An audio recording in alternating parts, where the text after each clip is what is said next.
Los secretos de los lobos de mar. Enero de 1943. La noche cae en mitad del Atlántico. Un convoy aliado cargado con suministros vitales para Gran Bretaña surca las tranquilas aguas. Parece que será otra noche sin novedad.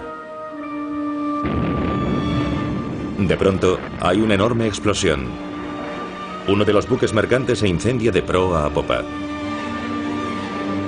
Los tripulantes que no quedan atrapados saltan a las frías aguas para salvarse. En pocos minutos todo ha terminado. La mole ardiente desaparece bajo las aguas, otra víctima de los lobos de mar de Hitler. La batalla más larga y crucial de la Segunda Guerra Mundial está llegando a su cenit. Si los submarinos alemanes o U-boats logran cortar el suministro de los Estados Unidos a Gran Bretaña, los aliados perderán la guerra. En este documental desvelaremos los secretos de una de las máquinas militares más letales de la historia. Cómo perseguían a sus presas y cómo, a su vez, acabaron derrotados. Se jugó al gato y al ratón con tecnología avanzada, y ambos bandos lucharon no solo por la victoria, sino por la supervivencia.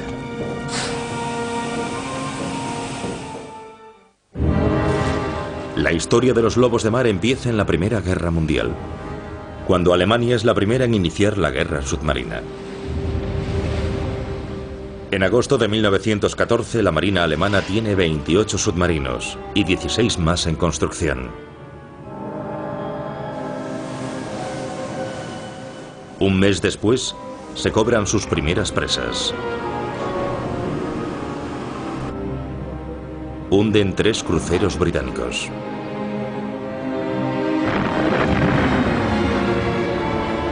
Luego, en mayo de 1945, el transatlántico Lusitania navega desde los Estados Unidos a Gran Bretaña. Cerca de la costa de Irlanda lo intercepta un submarino alemán. Un solo torpedo y 18 minutos después, casi 1.200 pasajeros civiles se hunden con el barco. Entre ellos, muchos estadounidenses. Los Estados Unidos, antes un país neutral, se ve impelido a unirse a la causa aliada. El submarino alemán se convierte en un arma temible y amenaza con cortar las vías marítimas británicas.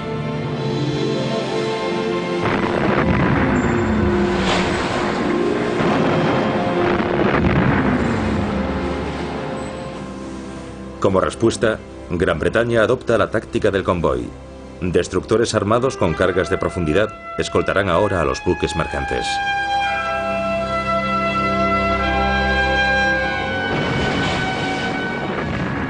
También se crea un dispositivo de detección submarina denominado sonar, que emplea ondas sonoras para perseguir a los submarinos. Pero al concluir la guerra, el Tratado de Paz de Versalles prohíbe que Alemania posea submarinos. En 1922, no obstante, en la nueva Marina Imperial Alemana se crea en secreto el Departamento de Estudio de Submarinos, que se mantiene al día sobre las novedades en el diseño de estas naves. Después, en 1935, Hitler rechaza las restricciones aliadas al rearme y acrecienta sus efectivos abiertamente. El almirante Karl Dönitz, un veterano de submarinos de la Primera Guerra Mundial, se convierte en comandante de la división de submarinos e idea una nueva táctica: la manada de lobos. Los submarinos actuaban juntos para atacar a los convoyes enemigos. Dönitz quiere crear una flota de máquinas mortíferas avanzadas. Pero en el otoño de 1939, solo 39 submarinos de los 200 proyectados están operativos. Cuando la guerra estalla, la Marina británica corta el paso a los buques alemanes que surcan el Mar del Norte. Alemania responde. Envía submarinos contra los buques mercantes británicos.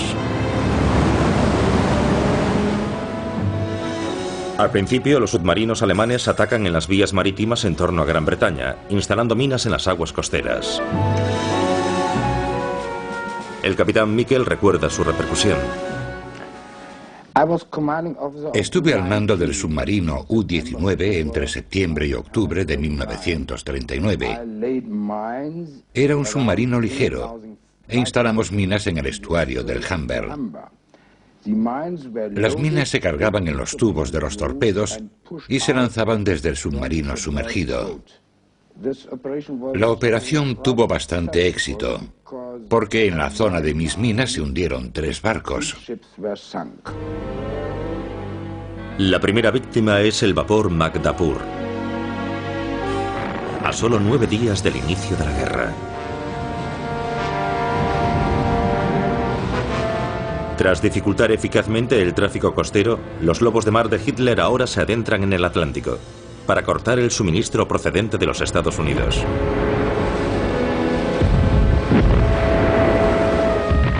El comercio es vital para Gran Bretaña. Sin él no podrá seguir luchando. Para protegerse contra el ataque de los submarinos, los barcos británicos recurren de nuevo a la táctica de los convoyes, creada en la Primera Guerra Mundial. Decenas de barcos mercantes navegan juntos, escoltados por buques de guerra. Para confundir a los submarinos enemigos, siguen una ruta en zigzag. Pero no hay suficientes buques de escolta, y la cobertura aérea es casi inexistente para proteger a los convoyes. Su mejor defensa es viajar en grandes grupos. Para detectar a los submarinos enemigos, los buques de escolta británicos recurren a otro invento de la Primera Guerra Mundial: el sonar. El veterano alemán Thilo Bode recuerda cuánto temían que los detectasen. El sonido del sonar era aterrador. La señal golpeaba el casco y se oía en todo el submarino. Desde luego conseguía desconcertar a la tripulación, porque bajo el agua estás indefenso, no puedes hacer nada. Lo primero que se hacía era mantener silencio absoluto en el submarino y, si era posible, sumergirse más.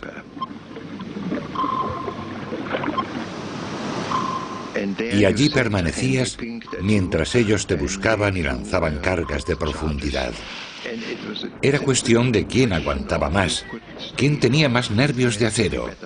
Y los comandantes alemanes con más experiencia tenían el mejor temple de toda la marina. Las cargas de profundidad, repletas de explosivos, se lanzan por un costado del barco. Cuando el barril se hunde, la presión del agua activa el mecanismo de explosión.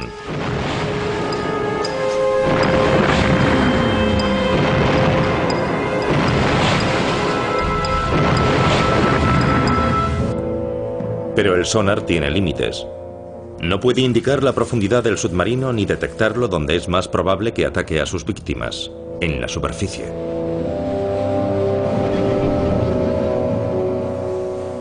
En los primeros 9 meses de la guerra, los submarinos tienen poco que temer de los aliados.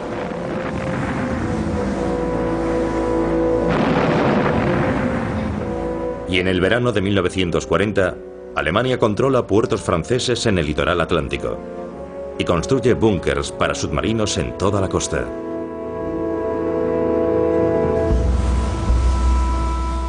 Manadas de lobos de mar surcan las aguas con poca oposición aliada. Alemania la denomina la época feliz. En medio del Atlántico, lejos del alcance de la aviación aliada, está el famoso Abismo Negro. Allí los submarinos operan sin temor a ataques aéreos. Cada submarino hunde aproximadamente 5 buques mercantes cada mes. Solo el primer año del conflicto, Alemania hunde casi 700 buques mercantes. Si el ritmo continúa, Gran Bretaña sucumbirá privada de alimentos, armas y otros suministros esenciales.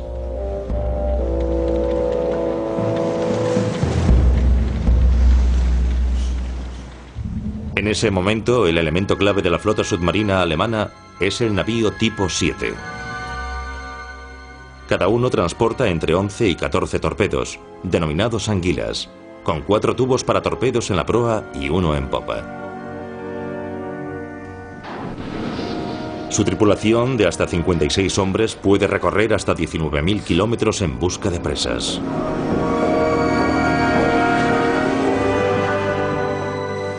Para protegerse en la superficie, el tipo 7 puede atacar con enorme fuerza, con un cañón de 88 milímetros montado en la cubierta exterior.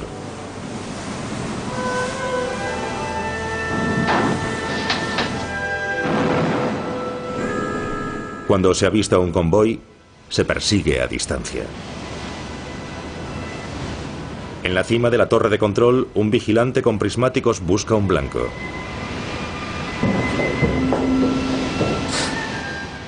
Transmite la información al comandante del submarino. Este después debe decidir si está a distancia de tiro del barco.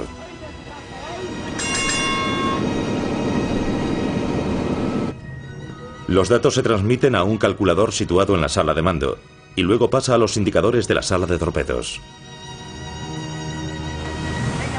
La tripulación debe aguardar a que los datos se procesen.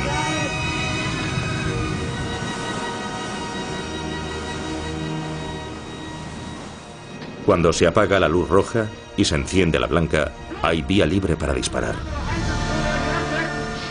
Entretanto, se inundan los tubos de los torpedos, y los torpedos de 7,5 metros y 1.400 kilos se engrasan y preparan para el disparo.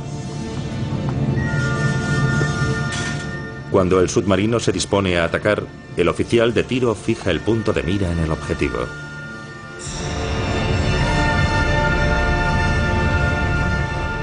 El comandante da la última orden. Se bajan las palancas de disparo y con una sacudida los torpedos salen del tubo. Todo el mundo guarda silencio.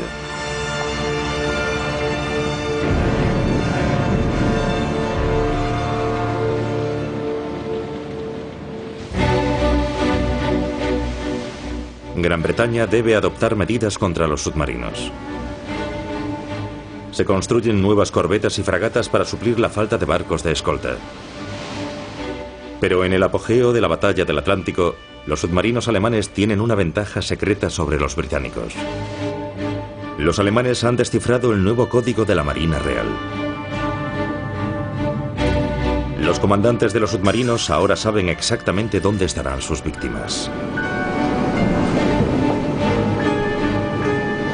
La noticia de esta ventaja alemana es uno de los descubrimientos más apabullantes de la Segunda Guerra Mundial.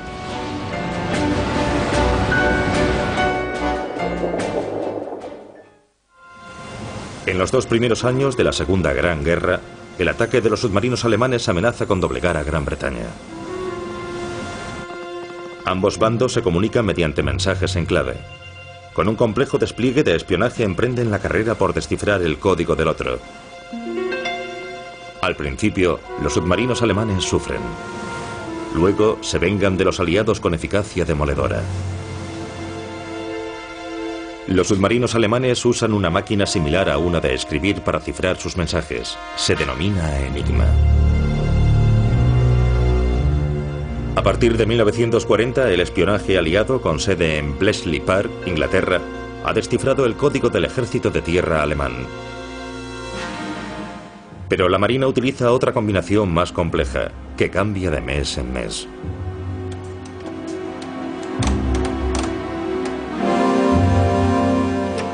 Los operadores de los submarinos emplean un libro de claves aleatorias que a su vez están cifradas.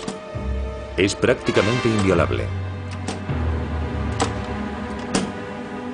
Para que los aliados puedan descifrar el código secreto de los submarinos alemanes, deben apoderarse de un libro de claves. Ian Fleming, un oficial de la inteligencia británica y futuro creador de James Bond, idea un plan. Propone que la Marina británica utilice un avión alemán capturado y lo estrelle en el Mar del Norte. Algún submarino alemán acudirá a rescatarlo.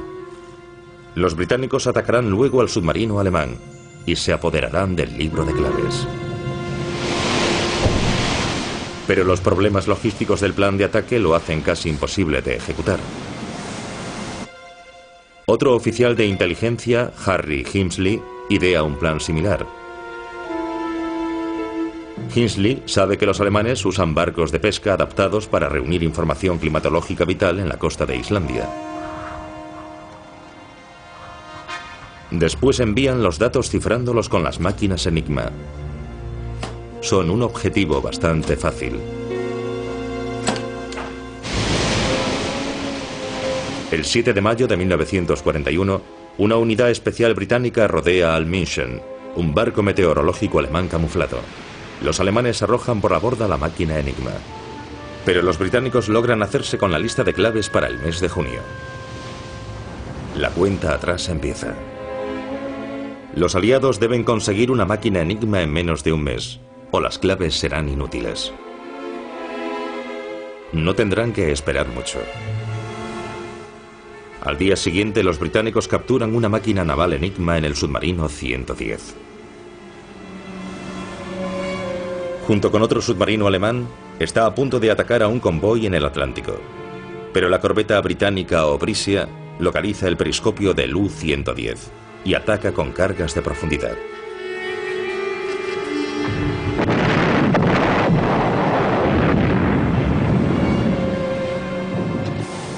El submarino alemán evita el impacto directo, pero su timón y los motores resultan dañados, y la nave emerge. Dos destructores británicos, el Bulldog y el Broadway, ponen rumbo hacia el submarino. No hay tiempo para hundirlo. El comandante alemán ordena la evacuación inmediata. El operador de radio no puede destruir la máquina Enigma ni el importante libro de claves. David Balm forma parte del grupo británico de abordaje. Subí a bordo. El grupo y yo recorrimos la cubierta, pistola en mano. Y aquella máquina de cifrado, aunque parezca increíble, solo estaba asegurada a una mesa de madera con 4 simples tornillos. Así que la desatornillamos y nos la llevamos. Fue una suerte que no la tirasen al agua.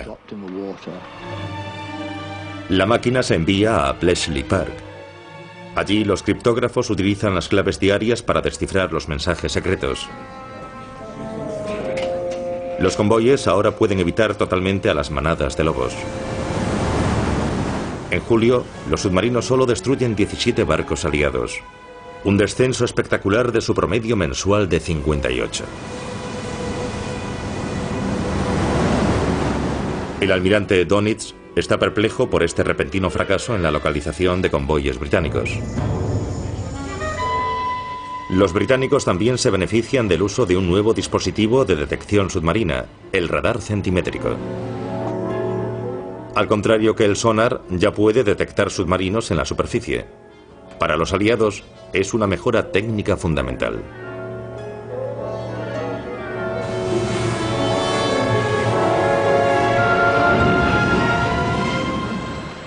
Pero la victoria británica en la guerra de espionaje dura solo 6 meses. Sospechando que hay un fallo de seguridad, Dönitz añade otro engranaje de encriptado a la máquina Enigma de la Marina. El éxito británico se frena de repente.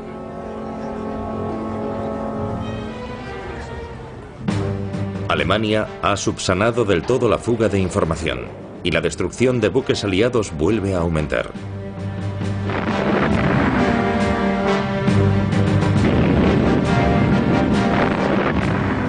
En los 9 meses siguientes, la Marina británica actúa entre tinieblas. Cuando Alemania responde con su propio plan de espionaje, la situación se vuelve aún más sombría. La Marina británica había aplicado un código secreto nuevo en octubre de 1941, el cifrado naval 3. Pero pasados tan solo 6 meses, los criptógrafos alemanes descifran la clave. Los submarinos ahora saben exactamente dónde están los convoyes aliados. El resultado es catastrófico.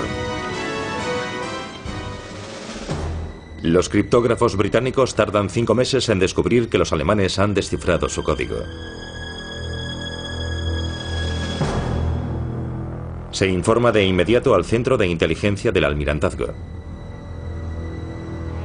Pero debido a un sorprendente fallo de información, la Marina británica no cambia de código en otros 10 meses. El retraso es catastrófico. En 1942, más de 1000 barcos aliados resultan hundidos y al menos 10.000 marineros acaban muertos. El horror continúa llegado 1943. Solo durante el mes de marzo 120 barcos resultan destruidos. Uno de los meses de mayores pérdidas de la guerra. La culpa del retraso en el cambio del código naval recae sobre el almirantazgo. En parte hoy se cree que se debió a la mera incompetencia y a una renuencia burocrática a gastar fondos para imprimir códigos nuevos. También se cree, no obstante, que los oficiales de alto rango de la Marina recelaron de la información llegada del Centro de Inteligencia, porque los criptógrafos no revelaron totalmente la fuente de su información. Fuese cual fuese la razón, miles de soldados aliados pierden la vida, mientras que los comandantes de los submarinos alemanes mantienen una enorme ventaja. La mayoría de los oficiales de la Marina británica ni siquiera saben del desaguisado hasta después de terminar la guerra. La sangrienta carrera hacia la victoria se vuelve aún más difícil. Los submarinos enemigos saben dónde estarán los convoyes, antes de que ellos mismos lo sepan. La detección temprana y una mejor coordinación entre los barcos y la aviación es su única defensa. Mientras el alto mando aliado lucha por mantener viva su flota mercante, las manadas de lobos se reorganizan. Y los ingenieros nazis trabajan sin descanso construyendo submarinos mayores y mejores, utilizando recursos que los aliados jamás han previsto.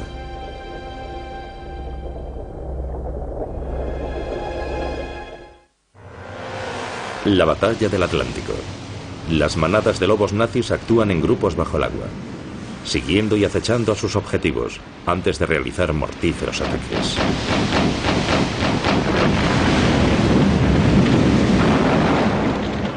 Los comandantes de los U-Boats, como Günther Prien, reciben la denominación de ases, igual que sus compañeros de aviación. Estos comandantes adquieren gran notoriedad en la Alemania nazi. Son héroes calificados como caballeros de las profundidades. Otto Kretschmer, otro comandante de submarino, perfecciona una técnica especial. Utiliza un solo torpedo para hundir a sus víctimas. Ataca por la zona de barlovento de un convoy.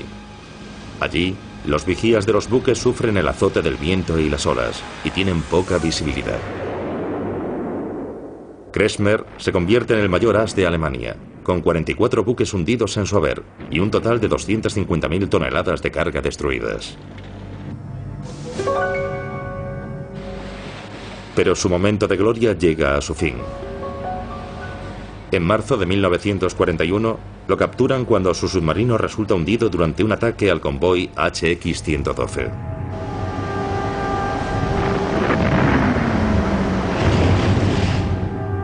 Kretschmer recuerda el momento de su rendición.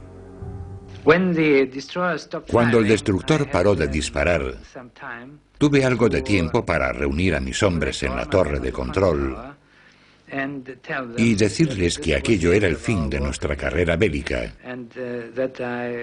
y que era posible que nos cogiesen prisioneros. Mi subteniente cogió la lámpara de Morse y le deletreé un mensaje en inglés. Decía: nos hundimos. Por favor, rescaten a mis hombres. A bordo de un submarino todos viven apretujados. La temperatura suele pasar de los 38 grados. Solo el comandante y el cocinero tienen catre propio. El resto comparte catre siguiendo el turno de guardias. Hay un consuelo. La calidad de la comida en los submarinos es muy alta. Todos los tripulantes gozan de alimentos que muchos civiles nunca ven. Pero Peter Kremer recuerda que durante una travesía larga la comida fresca se agotaba. La comida solía ser, pasados 10 días, enlatada. Pero nos dejaban elegir lo que nos apetecía. Siempre era lo mismo, pero podías tomar la salsa con leche o sin ella. No era un gran cambio, pero algo era algo. Desde luego había una pega, porque al llevar latas, si el submarino pasaba muchas horas sumergido, había presión dentro de la nave. Y al emerger, las latas estallaban como metralletas. Durante los 3 primeros años de la guerra, los U-boats alemanes patrullan por todo el mundo, apareciendo incluso en aguas asiáticas. Los submarinos de avituallamiento, llamados vacas lecheras, los ayudan a repostar lejos de casa. También suministran cajas de alimentos a los submarinos.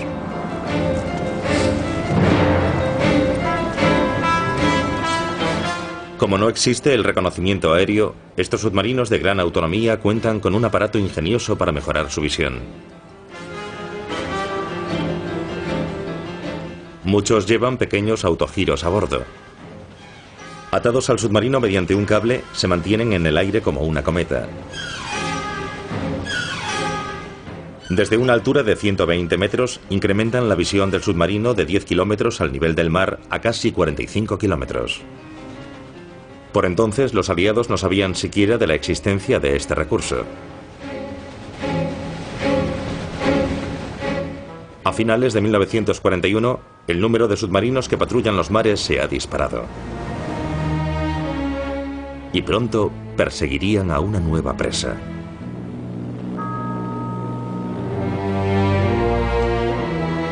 En diciembre, Estados Unidos entra en la guerra. Sus buques mercantes se convierten en blancos fáciles para los submarinos que rondan la costa este. Pero los estadounidenses que viven en el este de su país no se toman en serio la amenaza. Debido a una falta de buques de escolta, el comandante de la flota estadounidense, el almirante Ernest King, se niega a adoptar la táctica de los convoyes. El alcance de la cobertura aérea aliada sigue siendo restringido. El abismo negro continúa explotado sin piedad por los lobos de mar. Los U-boats alemanes gozan de otro período de triunfos, hundiendo gran número de buques estadounidenses. En 1942, casi 500 buques mercantes resultan hundidos.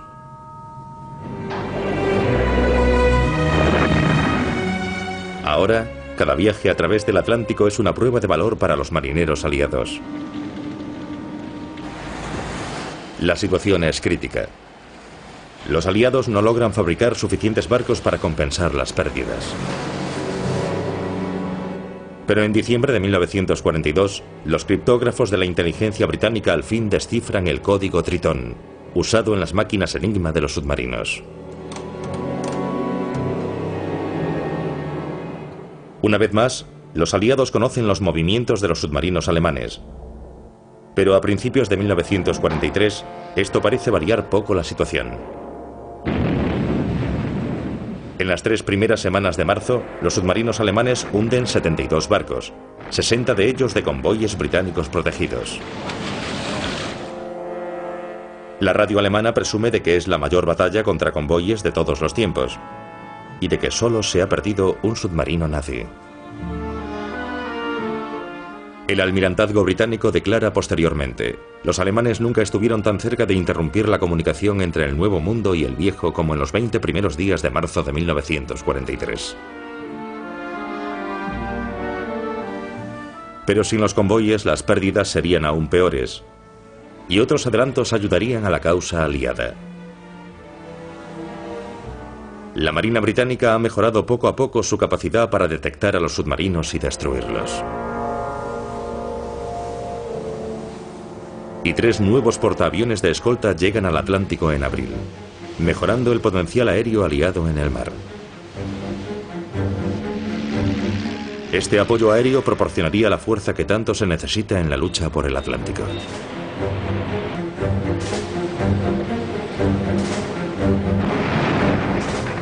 Mientras los convoyes se alejan, los aviones despegan para atacar y luchan contra los submarinos.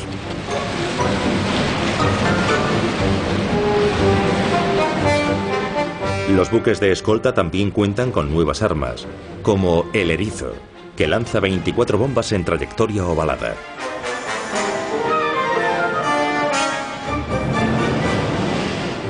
Los U-Boats ahora están atrapados en un aterrador círculo de fuego.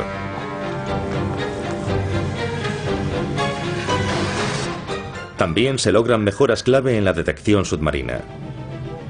El radar centimétrico, utilizado por primera vez en mayo de 1941, se perfecciona a principios de 1943. Los buques de escolta y la aviación pueden localizar a los submarinos con precisión. El comandante de escolta, Robert Atkinson, quedó impresionado. El que ahora pudieses localizar a los submarinos en la superficie de noche o de día, sobre todo de noche, supuso una nueva arma, una nueva perspectiva. Si, por ejemplo, antes los localizabas a 7 u 8 kilómetros, después la cosa mejoró, porque sabías dónde estaban. Y cuando te dirigías hacia ellos, de repente, de la oscuridad, surgía un buque escolta para atacarlos, y no les daba tiempo a reaccionar. Marcó una gran diferencia, sobre todo combinado con el sonar. Si se sumergían, sabías a qué profundidad estaban. Detectarlos sin que el enemigo lo supiese significó una gran ventaja. Sabías dónde estaban y podías atacarlos de inmediato. El dispositivo de radiodetección de alta frecuencia instalado en los buques de escolta ayuda a localizar los grupos de submarinos captando sus transmisiones de radio. Puede captarlas hasta 80 kilómetros de un convoy. Después, el mando costero de la RAF británica añade a su flota de aviones bombarderos Liberator de gran autonomía. Cubren todas las áreas de las rutas de los convoyes. El abismo negro queda cerrado.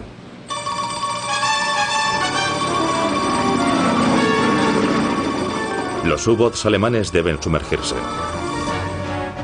Pero la aviación aliada lanza nuevos torpedos autodirigidos que persiguen el sonido de la hélice de un submarino. El potencial aéreo y marítimo aliado azota a los submarinos alemanes.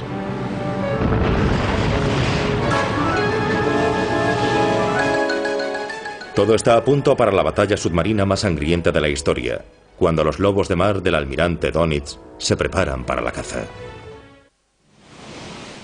1 de mayo de 1943.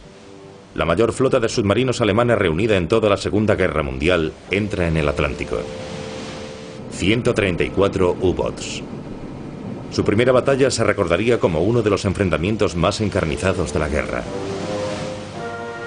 Ese mismo día, el convoy aliado ONS-5 va navegando por el Atlántico, en ruta desde Gran Bretaña a Estados Unidos. A primeras horas de la mañana, el tiempo empeora. La formación empieza a romperse, pero el comandante Peter Gretton reúne a los buques mercantes y continúa hacia el oeste. La manada de lobos sigue al convoy. Durante los 3 días siguientes, 42 submarinos se reúnen para efectuar un ataque conjunto. 3 días después, el ataque comienza. 6 submarinos penetran en el cinturón de escolta y hunden 7 buques. Parece que el convoy está perdido. Pero al día siguiente, los criptógrafos aliados interceptan órdenes alemanas de que los submarinos ataquen de nuevo. Los criptógrafos identifican a uno de los submarinos, el U-192. La información se transmite al buque británico Pink. Este localiza al U-Boat y luego ataca. Grandes burbujas de aire alcanzan la superficie, seguidas de varios cadáveres. Otros 11 submarinos entran en la lucha. 3 buques mercantes más resultan hundidos, pero 3 U-Boats resultan tocados y también se hunden.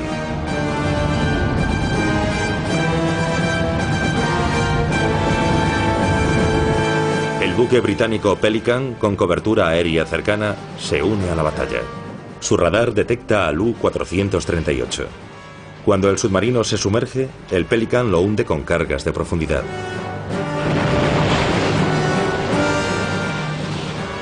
El buque británico Space sorprende a otro U-boat en la superficie y lo hunde con cargas de profundidad cuando intenta sumergirse. Cuando la batalla termina, 6 U-boats han acabado hundidos, 5 más gravemente dañados y otros 12 con desperfectos. Las manadas de lobos han quedado diezmadas. El curso de la batalla del Atlántico ha cambiado.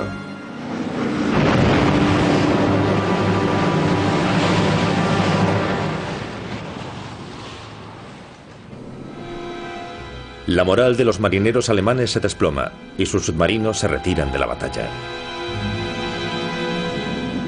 Cuando el tiempo mejora, la aviación de los portaaviones de escolta les inflige un nuevo castigo.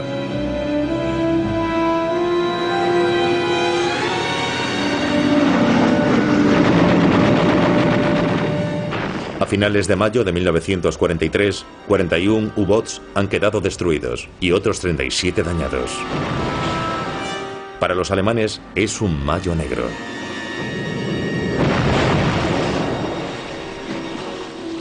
El almirante Dönitz ve la posibilidad de la derrota. En una entrevista de 1970 recuerda el momento. En mi diario de guerra anoté: esto nos está dificultando las cosas. Y la consecuencia será que tendremos más pérdidas que no podremos permitirnos y menores logros. La mejora aliada fue tan grande que ya en mayo de 1943 no logramos más éxitos contra los convoyes y nuestras pérdidas se incrementaron enormemente. En el informe presentado a Hitler, Dönitz culpa a la aviación y al radar aliados. Ni siquiera sabemos en qué frecuencia nos intercepta el enemigo, declara. Debemos conservar la fuerza, o de lo contrario caeremos en manos del enemigo. A partir de junio de 1943, los aliados gozan de ventaja. Mientras acumulan tropas en Gran Bretaña para preparar la invasión de la Europa nazi, los convoyes aliados navegan por todo el Atlántico prácticamente sin problemas. Los lobos de mar deben adaptarse o morir. En sus últimos días gozan de una mejora de última hora de la tecnología submarina y reciben orden de luchar hasta la muerte. 1943.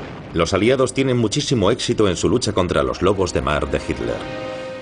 Las mejoras en la cobertura aérea aliada obligan a que los U-boats permanezcan sumergidos durante más tiempo. La marina alemana debe adaptarse.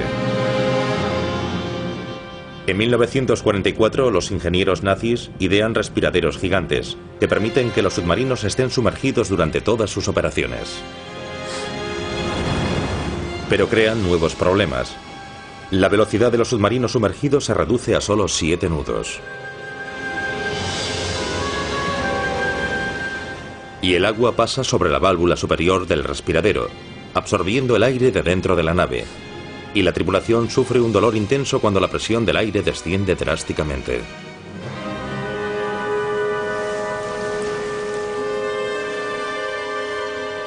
Los U-boats también cuentan con una nueva variedad secreta de torpedos mejorados, que parecen funcionar bien.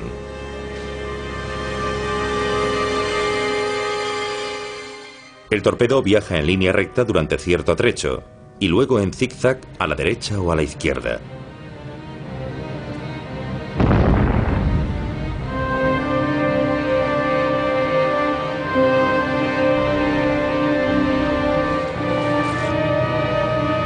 Otro tipo de torpedo, el acústico, está diseñado para atacar a los buques escolta guiándose por el sonido. Pero es necesario algo más, o los lobos de mar podrían desintegrarse bajo las aguas.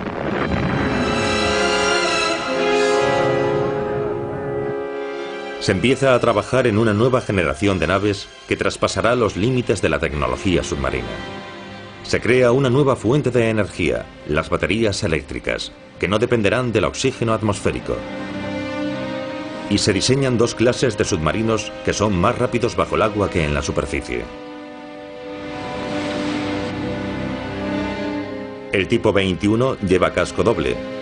Solo mide 76 metros de eslora y transporta 23 torpedos. Sus dos hélices están impulsadas por dos motores eléctricos de 1250 caballos, alimentados por enormes baterías.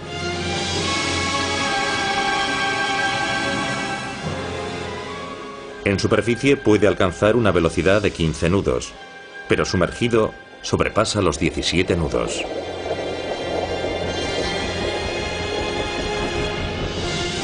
Se proyecta construir unos 700 de estos submarinos de nueva generación, pero solo entran en servicio 121. Y muchos de ellos acaban destruidos por los bombardeos aliados. Solo dos submarinos tipo 21 llegan a zarpar en misión de combate, y ninguno logra efectuar ni un solo disparo. Los demás aparecen amarrados en puerto al término de la guerra. Se convertirán en la base de la flota submarina soviética. Un submarino más pequeño, alimentado por baterías, denominado de tipo 22, se diseña para usarlo en aguas costeras, pero solo lleva dos torpedos. El primero se bota en abril de 1944, pero al final de la guerra solo llegan a fabricarse 63.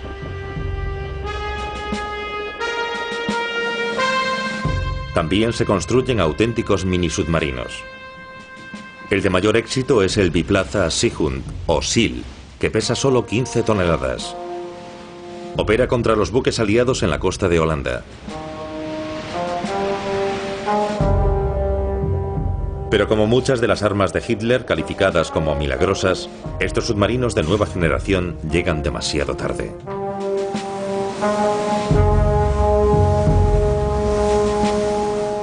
Justo antes del día D, Hitler ordena que su menguante flota submarina ataque a todo barco enemigo que tome parte en el desembarco. El submarino, antaño la mejor arma de ataque de Hitler, está dedicado ahora a la defensa. El impacto causado por los submarinos contra la extensa armada de 800 buques de guerra y 4.000 naves de desembarco es casi insignificante. 5 cargueros aliados y 2 destructores resultan hundidos, pero se destruyen 22 submarinos alemanes. Es una carnicería. La RAF británica intensifica el bombardeo de los búnkers de submarinos en toda la costa atlántica. Los submarinos que logran huir se envían a puerto a la costa de Noruega. La guerra de los U-Boats ha terminado. Sus pérdidas figuran entre las mayores de cualquier unidad de ambos bandos en toda la guerra.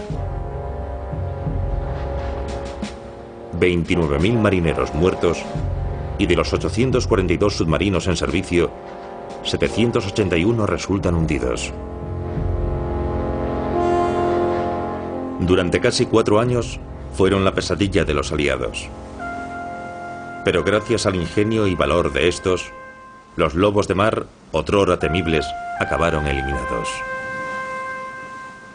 El U-Boat, uno de los grandes secretos del arsenal bélico de Hitler y uno de los grandes protagonistas de la Segunda Guerra Mundial.